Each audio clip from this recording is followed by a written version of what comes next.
Hello guys! This is Cynthia Lorete. Welcome back to my vlog! So, sa tagal-tagal ko na pong hindi nakapag-vlog dahil bumalik po ako ng Pilipinas. Pero ngayon, nakabalik na ako ng Norway and this is January.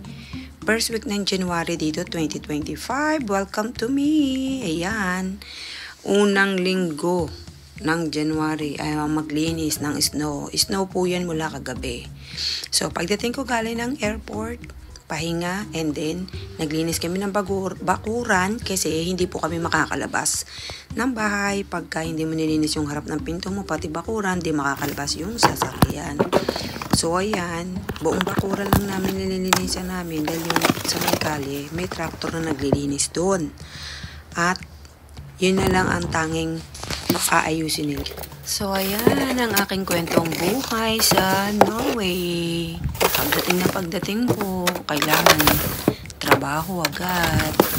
What I mean is, yan, kailangan sinupin mo yung madadaanan ninyo kasi nilinis na namin yan ng umaga dahil nag-snow ng gabi. And then, later tanghali mag-snow na naman. So, thank you for watching. Welcome to my vlog.